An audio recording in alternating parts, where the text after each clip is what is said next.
Hello students, once again I welcome you all. In this video I am going to tell you about how you can change your allotted engineering branch streams after all the counseling rounds.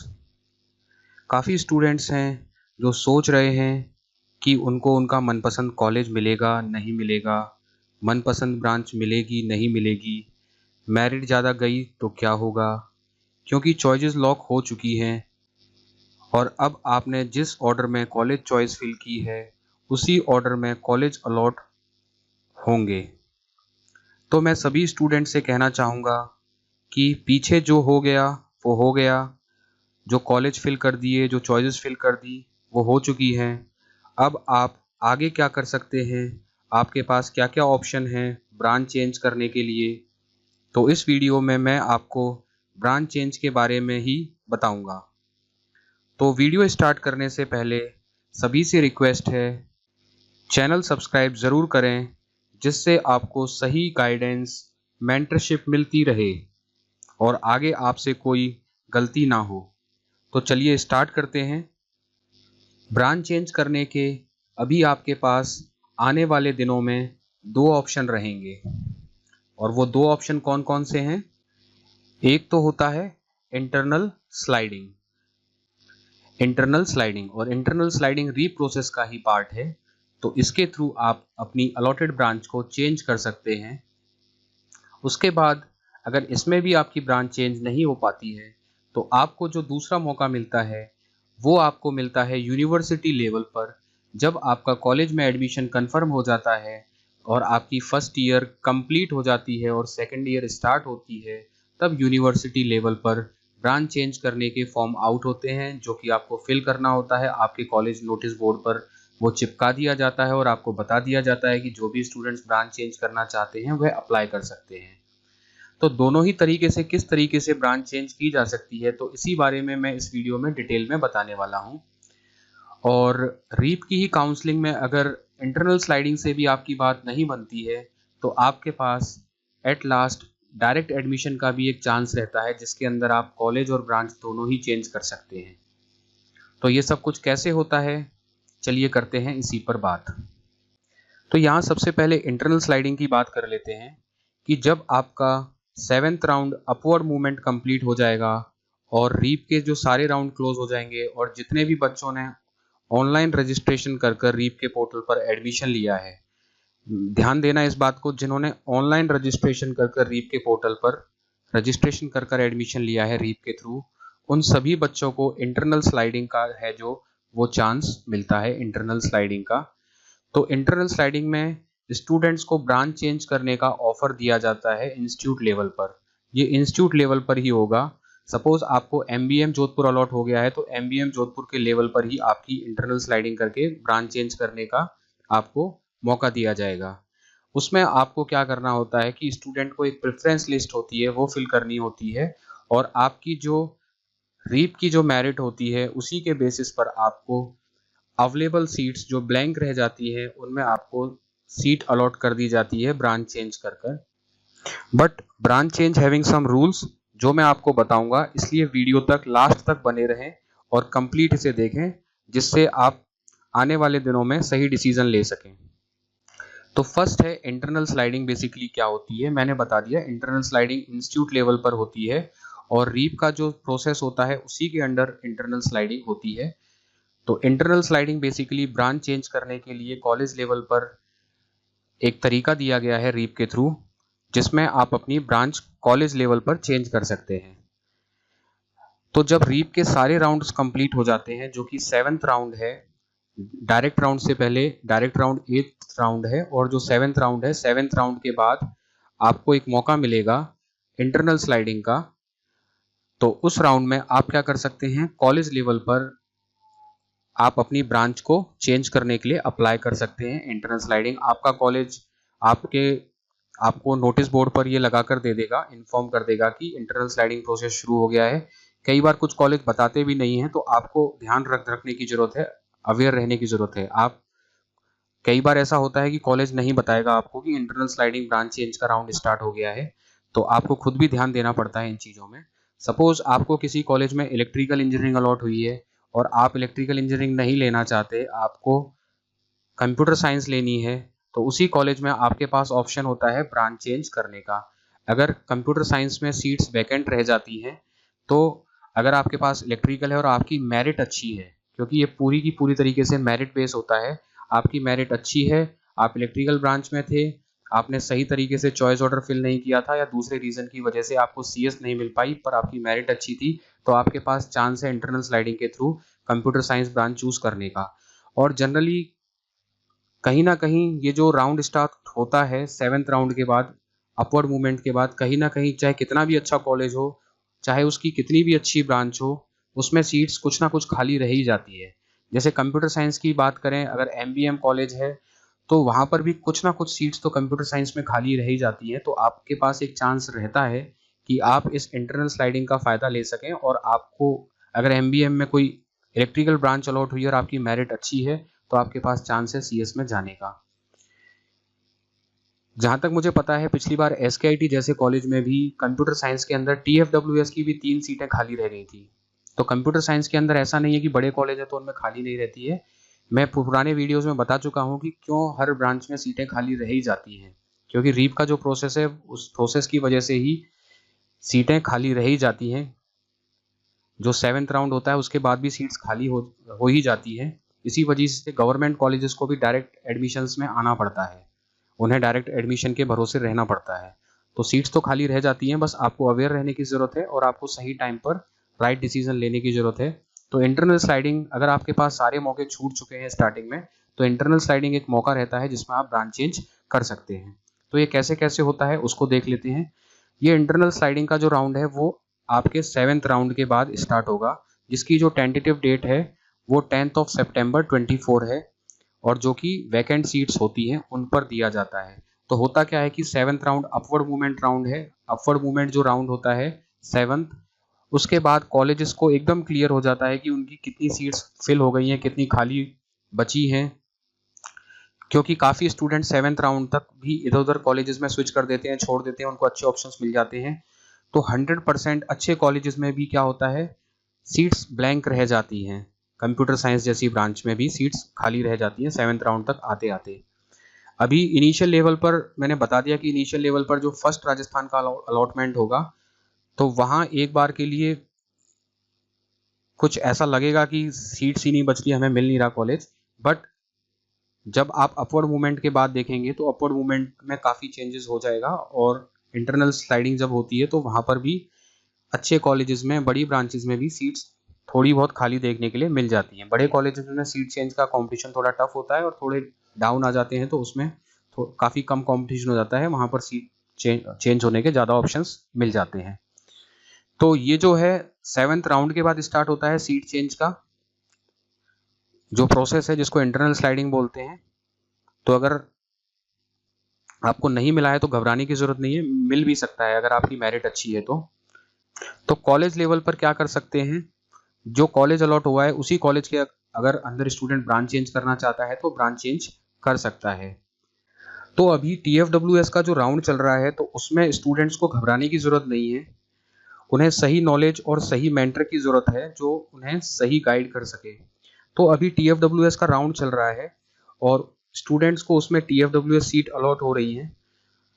तो काफ़ी students हैं वो अपनी seat से satisfy नहीं है, फिर भी उन्हें लेनी पड़ रही है, तो उनको घबराने की जरूरत नहीं है। उनके पास इंटरनल स्लाइडिंग का चांस रहेगा जिसमें वो अपने ही उसी कॉलेज में क्या कर सकते हैं, ब्रांच चेंज कर सकते हैं। और टीएफडब्ल्यूएस स्टूडेंट वो स्टूडेंट होता है जो अपने कॉलेज में अपनी ब्रांच का टॉपर स्टूडेंट्स होता है। अगर टीएफडब्ल्यूएस का जो अलॉटेड स्टूडेंट है, अगर वो इंटरनल स्लाइडिंग में जाएगा तो उसको, उसकी मेरिट तो अच्छी है ही, तो उसको ज़्यादा चांसेस रहते हैं एक जनरल कैंडिडेट के केस में जो जनरल मेरिट से आएगा बाद में, उसके कंपैरिजन में टीएफडब्ल्यूएस के कैंडिडेट के पास बेटर चांसेस हो सकते हैं ब्रांच चेंज के लिए। बट टीएफडब्ल्यूएस से आप नॉर्मल सीट्स पर आते हो तो आपको टीएफडब्ल्यूएस का बेनिफिट नहीं मिलेगा। बस यही एक डिसएडवांटेज है टीएफडब्ल्यूएस सीट से इंटरनल स्लाइडिंग में आने का। अगर आप टीएफडब्ल्यूएस स्टूडेंट्स हैं, आपकी मेरिट अच्छी और आप ब्रांच चेंज करना चाहते हैं तो आप कर सकते हैं, बट आपको आपकी टीएफडब्ल्यूएस सीट छोड़नी पड़ेगी और एक नॉर्मल सीट पर आपको एडमिशन मिल जाएगा। तो आपको क्या करना है, आपको सही नॉलेज और सही मेंटर की जरूरत है जो आपको हमेशा टाइम टू टाइम गाइड कर सके किस सिचुएशन में क्या करना है। तो घबराने की जरूरत नहीं है अगर आपको टीएफडब्ल्यूएस सीट्स मिल गई हैं और आपको किसी मजबूरीवश वो कॉलेज लेना ही पड़ रहा है और उसमें आपकी मनपसंद ब्रांच नहीं मिल पा रही है, तो आप ले और आपके पास आगे ब्रांच चेंज करने का ऑप्शन रहेगा। तो ये फुल्ली मेरिट बेसिस पर आपको अलॉट की जाती है कॉलेज लेवल पर, और जो TFWS के कैंडिडेट्स हैं वो भी पार्टिसिपेट कर सकते हैं नॉर्मल सीट्स के लिए, बट उनको TFWS फीस का फिर एडवांटेज नहीं मिलेगा। और जो TFWS की अभी काफ़ी सारे स्टूडेंट्स हैं वो TFWS की सीट्स में रिपोर्ट नहीं कर रहे हैं या उनको ब्रांच पसंद नहीं आ रही है, तो अलग अलग रीज़न से वो प्रिफर नहीं कर रहे हैं। तो होता क्या है कि TFWS की जो सीट्स हैं वो भी ब्लैंक हो रह जाती हैं। TFWS की सीट्स ब्लैंक रह जाती हैं, तो होता क्या है कि जो राजस्थान राउंड से जनरल मेरिट में स्टूडेंट्स एडमिशन लेते हैं, तो कॉलेज अपने लेवल पर क्या करता है, जब फाइनल सीट मैट्रिक्स बनाता है 7th राउंड के बाद जो सीट मैट्रिक्स बनाएगा फाइनल, तो कॉलेज अपने लेवल पर क्या करता है, राजस्थान राउंड के जो टॉप मेरिट कैंडिडेट्स होते हैं किसी ब्रांच में, उनको वो या तो ऑटोमेटिकली TFWS सीट्स में शिफ्ट कर देता है, या फिर इसके लिए भी इंटरनल स्लाइडिंग से स्टूडेंट क्या अप्लाई कर सकता है, TFWS सीट्स के लिए अप्लाई कर सकता है। तो ऐसा नहीं है कि TFWS का चांस अभी आपके हाथ से चला गया, TFWS का चांस आपके पास आगे भी है। तो जिसकी किस्मत अच्छी होती है उसको आगे चलकर भी TFWS की सीट्स मिलने के चांसेस हो सकते हैं। अगर किसी कारण से आपको अभी TFWS की सीट छोड़नी पड़ रही है, तो जब राजस्थान का 6th राउंड आ जाएगा तो उसकी जनरल मेरिट बनेगी, तभी भी आपके पास एक चांस होता है जो TFWS की ब्लैंक सीट रह जाती है उनको भी कॉलेज अपने लेवल पर फिल करता है। उसके दो तरीके हैं, एक तो इंटरनल स्लाइडिंग के थ्रू फिल करता है सबसे पहले, अगर उसके थ्रू भी फिल नहीं हो पाती है तो उनका जो जनरल मेरिट का जो कैंडिडेट होता है उसको वो ऑटोमेटिकली TFWS की सीट्स में शिफ्ट कर देता है। तो उसकी जो जनरल सीट है वो TFWS में कन्वर्ट करके रिकॉर्ड आगे भेज देता है। तो इससे कई बार जो जनरल मेरिट पर जो नॉर्मल फीस पर जो स्टूडेंट सेलेक्ट होते हैं उनकी किस्मत कई बार साथ देती है, तो उनको TFWS फीस पर एडवांटेज मिल जाता है। बट कई बार कॉलेज उनको बताएगा नहीं कि हमने आपको TFWS में शिफ्ट कर दिया। काफ़ी कॉलेज बताते नहीं है कि हमने TFWS में आपको शिफ्ट कर दिया है। पता चला आप TFWS में शिफ्ट हो गए हैं, किसी भी तरीके से कोई रीज़न की वजह से कॉलेज ने आपको शिफ्ट हो गए, आपको पता ही नहीं है, और आप क्या फुल फीस देते जा रहे हो कॉलेज को 4 साल तक। तो कॉलेज को कोई दिक्कत नहीं है, आप 4 साल तक पूरी फीस देते जाओ। अगर आप अवेयर नहीं हो तो आप, बहुत सारे स्टूडेंट्स के साथ मैंने देखा है वो अवेयर रहते नहीं है, उनकी रिकॉर्ड में TFWS की सीट चलती रहती है, उन्हें पता ही नहीं है क्योंकि वो ध्यान नहीं देते। तो वो पूरी 4 साल तक फुल फीस भरते रहते हैं, कॉलेज सामने से बताता नहीं है उनको। तो सही है कि ठीक है, अपने पास ज़्यादा पैसा आ रहा है, ज़्यादा पैसा आता हुआ किसी कॉलेज को खराब लगता नहीं है, तो कई बार इन्फॉर्म नहीं करता। तो कई बार आपको रीप की तरफ से ही मैसेज आ जाता है कि आप TFWS के कैंडिडेट हैं, आपको TFWS अलॉट हुई है, आपके उसी अकॉर्डिंग फीस ले रहे हैं कि नहीं ले रहे कॉलेज। तो कई बार आ जाता है रीप की तरफ से मैसेज आपके मोबाइल, रजिस्टर्ड मोबाइल नंबर पर, कई बार नहीं भी आता है। तो सबसे इंपॉर्टेंट है आपको खुद ध्यान रखना है कि आपका फाइनल में किस कैटेगरी में आपको ब्रांच अलॉट हुई है और आपकी एग्जैक्ट कितनी फीस है, ये सब आपको ध्यान में रखना हुआ है। और मैं इन्हीं अवेयरनेस के लिए आपको बार बार हर वीडियोस में सारी बातें बता रहा हूँ, अगर आप मेरी बातों को ध्यान से सुनते हैं तो इंटरनल स्लाइडिंग में कुछ इस तरह का फॉर्म मिलता है, ये एक सैम्पल फॉर्म है। तो काफ़ी तो ऑफलाइन प्रोसेस करके इस तरह से फॉर्म फिल करवा लेते हैं और काफ़ी गूगल फॉर्म फिल करा लेते हैं। तो किसी भी तरीके से कॉलेज आपको फॉर्म अप्लाई करने के लिए बोल सकता है, जिसमें आपको अपनी बेसिक डिटेल्स, जैसे रीप का फॉर्म फिल किया जाता है उसी तरीके से बेसिक डिटेल्स यहाँ पर फिल करनी है। 12th में क्या मार्क्स आए थे, JW में क्या मार्क्स आए थे, रीप की क्या मेरिट हुई थी, इन सब के बेसिस में। और यहाँ पर आपको क्या है, ब्रांच नेम, ये एक प्रायोरिटी ऑर्डर होता है, जैसे एक चॉइस फिल का फॉर्म होता है ऐसे ये होता है। तो यहाँ पर आपको प्रायोरिटी देनी पड़ेगी कि आप सबसे पहले कंप्यूटर साइंस में चेंज करना चाह रहे हैं तो फर्स्ट प्रायोरिटी पर हो गया, आप फर्स्ट प्रायोरिटी पर कंप्यूटर साइंस ब्रांच में अपनी चेंज करना चाह रहे हैं। सेकंड में IT चेंज करना चाह रहे हैं। थर्ड पर AIDS चेंज करना चाह रहे हैं। चेंज करना चाह रहे हैं। फोर्थ पर AIML चेंज करना चाह रहे हैं। AIML चेंज करना चाह रहे हैं। और फिफ्थ पर आप डेटा साइंस चेंज करना चाह रहे हैं। सिक्स्थ पर ECE चेंज करना चाह रहे हैं। तो आप एक नहीं कई प्रेफरेंस दे सकते हैं। तो अगर आपको मान लो सिविल इंजीनियरिंग अलॉट हुई थी और आप एक से ज़्यादा ब्रांचेस के लिए चेंज करने के लिए सोच रहे हैं कि फर्स्ट पर मुझे मिल जाए, सेकंड पर ये, थर्ड पर ये, फोर्थ पर ये, फिफ्थ पर ये, सिक्स्थ पर ये, सेवन्थ पर ये, जो भी आपका प्रेफरेंस ऑर्डर होगा तो उसके अकॉर्डिंग आपको कंसिडर कर लिया जाता है और आपकी ब्रांच चेंज हो जाती है। तो ये एक चांसेस रहता है आपके पास कि आपको अभी नहीं मिल पा रही है, आप घबरा रहे हैं, तो बिल्कुल ना घबराएं, आपके पास आगे भी चांसेस रहेंगे। मैं बार बार बोल रहा हूँ, आगे भी चांसेस हैं, एकदम से सब कुछ नहीं हो जाता, आगे भी बहुत सारे ऑप्शंस खुले रहते हैं, बट आपको सही नॉलेज रखनी पड़ेगी।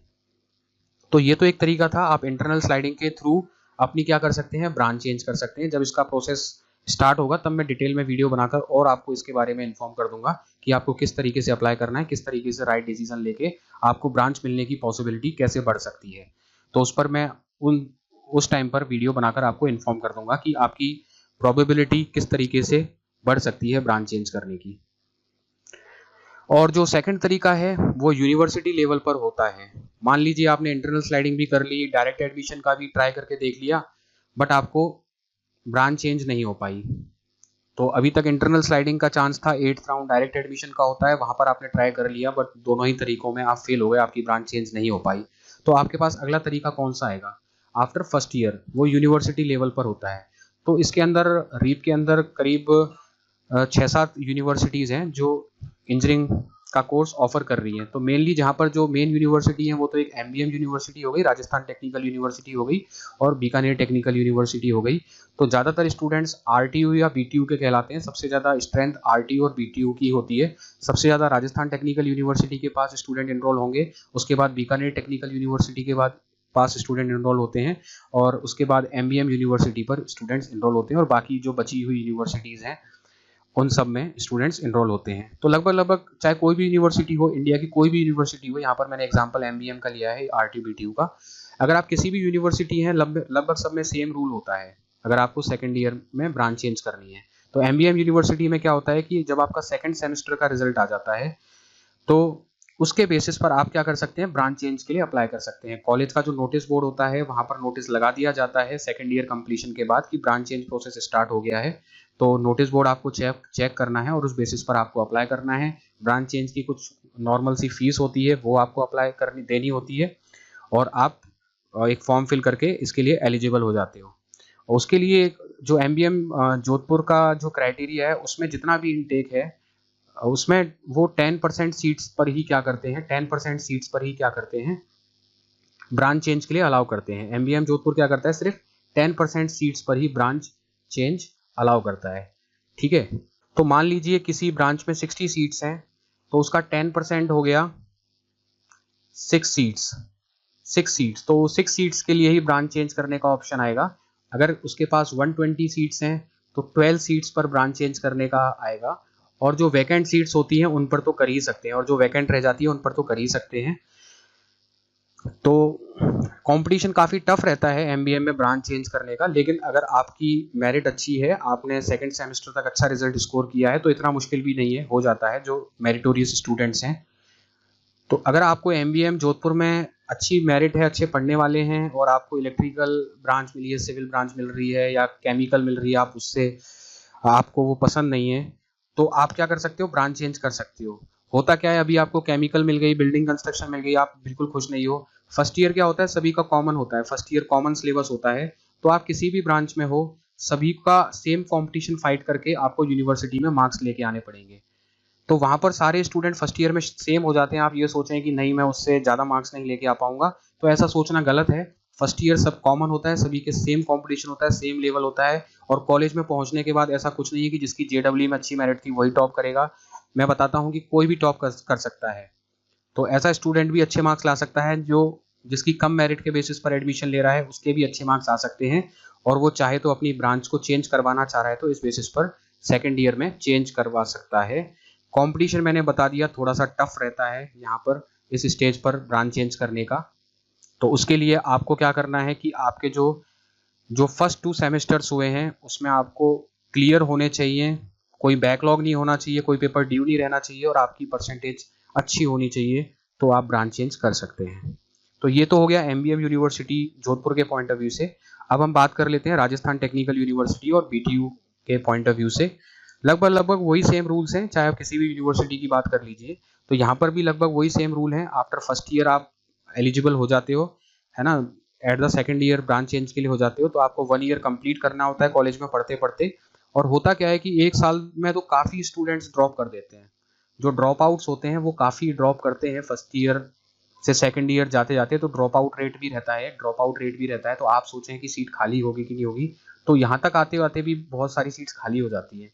मैंने आपको बता दिया फर्स्ट राउंड आपका राजस्थान का आएगा, उससे होते होते अपवर्ड मूवमेंट तक बहुत फर्क पड़ेगा, डायरेक्ट एडमिशन तक बहुत फर्क पड़ेगा, इंटरनल स्लाइडिंग में भी बहुत फर्क पड़ेगा। और अगर आप फर्स्ट ईयर के बाद चले जाएं तो बहुत फर्क पड़ता है, काफ़ी सारी सीट्स और वैकेंट हो जाती हैं फर्स्ट ईयर के बाद, तो काफ़ी सीट्स वैकेंट हो जाती हैं, क्योंकि स्टूडेंट हमेशा अच्छे ऑप्शंस की तलाश में होता है और जिनको ज़्यादा बेटर ऑप्शन मिल जाते हैं वो नहीं टिकते, या फिर अपने दूसरे रीजंस की वजह से उनको नहीं समझ में आया कॉलेज, या और भी उनके पर्सनल रीजंस होते हैं, तो ड्रॉप आउट स्टूडेंट्स भी बहुत होते हैं और वो सीट्स को क्या कर देते हैं, वैकेंट। और इसी वजह से यूनिवर्सिटी लेवल पर रखा गया है कि सीटें वैकेंट होती है तो स्टूडेंट्स को ब्रांच चेंज करने का चांस देना चाहिए। तो काफ़ी सीट्स ब्लैंक रह जाती हैं फर्स्ट ईयर के बाद, तो आपके पास चांस है। उसके लिए भी आपको क्या होना है, आरटीयू और बीटीयू में क्या होना चाहिए, फर्स्ट सेमेस्टर का एग्जाम आपका क्या होना चाहिए, सिंगल अटेम्प्ट, फर्स्ट अटेम्प्ट में क्लियर होना चाहिए, और आपकी जो मिनिमम एसजीपीए है वो कम से कम 5.50 से ज़्यादा होनी चाहिए। एसजीपीए कम से कम इतनी तो होनी चाहिए, तब उसके लिए आप एलिजिबल हो पाते हैं। आपको फर्स्ट सेमेस्टर क्लियर करना होता है। तो यहाँ पर एमबीएम जोधपुर की बात करें तो उन्होंने फर्स्ट और सेकंड दोनों सेमेस्टर के बेसिस पर वो ब्रांच चेंज अलाउ करते हैं, क्योंकि एमबीएम यूनिवर्सिटी का रिजल्ट फास्ट आ जाता है, तो सेकेंड ईयर तक दोनों ही रिजल्ट अवेलेबल हो जाते हैं। बट आरटीयू और बीटीयू का ये बहुत बड़ा ड्रॉबैक है कि इनके जो रिजल्ट है, यूनिवर्सिटी रिजल्ट है, वो कभी टाइम पर डिक्लेयर होते ही नहीं है, कभी टाइम पर डिक्लेयर नहीं होते, बहुत टाइम लगा देते हैं, 6 to 8 मंथ्स का भी टाइम लगा देते हैं। फर्स्ट सेमेस्टर का जब आपका एग्जाम हो जाएगा तो उसका रिजल्ट डिक्लेयर करते करते 5 to 8 मंथ्स का भी टाइम ये लगा देते हैं आसानी से। तो इसलिए क्या है कि इनके पास सेकंड सेमेस्टर का तो रिजल्ट ही नहीं होता जब ये सेकंड ईयर में आ जाते हैं, तो ये डायरेक्टली क्या कर देते हैं, फर्स्ट सेमेस्टर के बेसिस पर अलाउ कर देते हैं, फर्स्ट सेमेस्टर के बेसिस पर स्टूडेंट्स को अलाउ कर देते हैं ब्रांच चेंज करने के लिए। वैसे फर्स्ट और सेकंड के दोनों के अकॉर्डिंग अलाउ करना चाहिए था, लेकिन मैंने बता दिया कि इनका रिजल्ट कभी टाइम पर नहीं आता है, तो ये इन्होंने फर्स्ट सेमेस्टर के बेसिस पर ही स्टूडेंट को अलाउ किया हुआ है। तो स्टूडेंट का कोई भी बैक पेपर नहीं होना चाहिए, रिजल्ट डिक्लेयर हो जाना चाहिए टाइम पर, और जिनका बैक पेपर है या फिर किसी भी वजह से यूनिवर्सिटी ने टाइम पर रिजल्ट डिक्लेयर नहीं किया, किसी स्टूडेंट का रिजल्ट रोक दिया, तो वो ब्रांच चेंज में नहीं एलिजिबल हो पाते हैं। अगर कोई स्टूडेंट है उसने रिवैल्यूएशन के लिए अप्लाई कर रखा है, मान लीजिए किसी स्टूडेंट को लगता है उसकी कॉपी सही से चेक नहीं हुई, उसके मार्क्स कम आए हैं, तो उसने क्या रिवैल्यूएशन के लिए अप्लाई कर दिया, तो रिवैल्यूएशन का अप्लाई करने के बाद अगर जो लास्ट डेट होती है ब्रांच चेंज करने की तब तक रिजल्ट डिक्लेयर हो गया, तब तो वो स्टूडेंट एलिजिबल हो जाता है। अगर उसने लास्ट डेट तक भी अगर उसका रिजल्ट डिक्लेयर नहीं होता है, रिवैल्यूएशन का रिजल्ट नहीं आता है, तो वो स्टूडेंट ब्रांच चेंज के लिए एलिजिबल नहीं हो पाता है। तो ये यूनिवर्सिटी का ड्रॉबैक है। बट एमबीएम यूनिवर्सिटी के रिजल्ट्स टाइम पे आ जाते हैं लगभग लगभग, बट बीकानेर टेक्निकल और आरटीयू के रिजल्ट टाइम पर नहीं आ पाते हैं, ये इनका काफ़ी बड़ा ड्रॉबैक है। अगर ऐसा होता है कि काफ़ी सारे स्टूडेंट्स ने ब्रांच चेंज के लिए कॉलेज के अंदर अप्लाई कर दिया है, ये भी कॉलेज लेवल पर ही होता है, यूनिवर्सिटी कराती है और कॉलेज को अपने लेवल पर ब्रांच चेंज करने की परमिशन स्टूडेंट्स को देते हैं। तो काफ़ी स्टूडेंट्स अप्लाई करते हैं। अगर स्टूडेंट्स के बीच में टाई हो जाता है तो किस बेसिस पर डिसाइड किया जाता है, ये डिसाइड किया जाता है on the basis of total grade point. First preference होता है, सेकंड प्रेफरेंस देते हैं कि आपके जो इंजीनियरिंग मैथमेटिक्स फर्स्ट सेमेस्टर में सब्जेक्ट आता है उसके अंदर जिसके हाईएस्ट मार्क्स हैं उसको प्रेफरेंस दिया जाएगा। थर्ड प्रेफरेंस दिया जाएगा आपके रीप की मेरिट को, जेडब्ल्यू स्कोर को थर्ड प्रेफरेंस दिया जाएगा। फोर्थ प्रेफरेंस दिया जाएगा आपकी क्लास 12th की मैथ्स के मार्क्स को प्रेफरेंस दिया जाएगा। उसके बाद फिफ्थ प्रेफरेंस दिया जाएगा आपकी डेट ऑफ बर्थ को, जो एल्डर स्टूडेंट्स होगा उसको ज़्यादा पहले प्रेफर मौका दिया जाएगा। उसके बाद अगर आपको ब्रांच चेंज के लिए अप्लाई करना है आरटीयू बीटीयू में, तो जो फीस है वो 700 रुपीज़ फीस लगती है ब्रांच चेंज के लिए, और इसके अंदर सेपरेट मेरिट लिस्ट प्रिपेयर होती है। जो कैटेगरी स्टूडेंट्स होते हैं उनकी भी मेरिट सेपरेटली प्रिपेयर होती है, एससी की एससी, एसटी की एसटी, ओबीसी की ओबीसी एंड जनरल कैटेगरी की जनरल कैटेगरी में प्रिपेयर होती है। और जो ईडब्ल्यूएस के स्टूडेंट्स हैं उनकी सीट को नहीं छेड़ा जाता है, उनकी सीट्स अगर ब्लैंक रहती हैं तो उनको ब्लैंक रहने दिया जाता है, तो ईडब्ल्यूएस की सीट्स को इफेक्ट नहीं किया जाता है। लेकिन अगर ईडब्ल्यूएस का स्टूडेंट्स है, अगर वो ब्रांच चेंज करना चाह रहा है तो वो जनरल कैटेगरी की सीट्स में ब्रांच चेंज के लिए अप्लाई कर सकता है। तो ये तरीका मैंने आपको बता दिया कि किस तरीके से आप, तो आने वाले दिनों में अगर आप ब्रांच से सेटिस्फाई नहीं हो और उस कॉलेज में अपनी ब्रांच चेंज करना चाहते हो तो आपको ये 2 मौके मिलेंगे। बस आपको ध्यान रखना पड़ेगा, अवेयर रहना पड़ेगा, तभी ये पॉसिबल है कि आप अपनी ब्रांच चेंज कर पाओ। और मैंने बता दिया कि इंटरनल स्लाइडिंग तक आते आते सीएस जैसी ब्रांच में भी सीट खाली रह जाती है। डायरेक्ट एडमिशन में भी काफ़ी अच्छे कॉलेजेस में सीएस में ब्रांच खाली रह जाती है। तो ब्रांच खाली रह जाती है तो आपके पास अपनी सीट चेंज करने का ऑप्शन रहेगा, आपको घबराने की जरूरत नहीं है। और आप सीट तो छोड़िए, आपके पास कॉलेज को चेंज करने का भी ऑप्शन रहता है। अगर कोई स्टूडेंट कॉलेज चेंज करना चाह रहा है, पढ़ते पढ़ते 1 साल के बाद भी कॉलेज चेंज करना चाह रहा है, तो वो कॉलेज भी चेंज कर सकता है। उसके क्या रूल्स हैं वो भी मैं आपको आने वाले दिनों में बताऊंगा। रूल्स थोड़े मुश्किल होते हैं, लेकिन अगर आप उन रूल्स से रास्ते निकाल कर अपना काम करवाना जानते हो तो आप करवा सकते हो। तो रूल्स एक बार के लिए तो मुश्किल लगते हैं कि ऐसा तो मैं कर भी नहीं पाऊंगा, ऐसा मुझसे हो नहीं पाएगा, एक बार देखने से मुश्किल लगते हैं, बट जो करना चाहता है वो कर लेता है। तो अगर आप फर्स्ट ईयर पढ़ते पढ़ते किसी कॉलेज से परेशान हो गए हैं, आपको नहीं समझ में आ रहा, तो फर्स्ट ईयर के बाद कॉलेज चेंज करने के भी रूल्स हैं। तो मैं यहाँ पर आपके पास इतनी अच्छी इन्फॉर्मेशन लेके आता हूँ, आपके लिए यही इंपॉर्टेंट है कि मुझे सपोर्ट करें, जिससे आपको आने वाले दिनों में मैं सारी इन्फॉर्मेशन देता रहूँ। क्योंकि मैंने बता दिया काफ़ी सारी प्रॉब्लम्स आती है स्टूडेंट को 4 साल के अंदर, फर्स्ट ईयर पढ़ते पढ़ते भी कॉलेज से सेटिस्फाई नहीं है, चेंज करना चाहता है, कैसे फीस रिफंड नहीं हो रही तो कैसे, बहुत सारी स्कॉलरशिप नहीं मिल रही कैसे, तो बहुत सारे इश्यूज आते हैं। तो इसीलिए मैं कहता हूँ कि मुझे सपोर्ट करें। अगर मुझे सपोर्ट करते रहेंगे तो आपको इन्फॉर्मेशन मैं देता रहूँगा, दे पाऊँगा। अदरवाइज मेरे लिए भी पॉसिबल नहीं है लॉन्ग टर्म तक विदाउट आपके सपोर्ट के इस प्लेटफॉर्म पर आपको हेल्प कर पाना। तो मुझे उम्मीद है कि आपको समझ में आ गया होगा कि आप ब्रांच चेंज कैसे कर सकते हैं। तो ऐसे ही इंफॉर्मेटिव वीडियोस के लिए सब्सक्राइब करें एडमिशन मास्टर को। मिलते हैं नेक्स्ट वीडियो में। Thank you. Hello students. Scroll the playlist at Admission Master for admission process. Fee structure, college review, previous year cutoff, previous year placement record, how to select branch, how to report college, how to complete reporting documents, insights of college, admission process, many more to come. I am with you in your college journey, so subscribe Admission Master and be a part of community.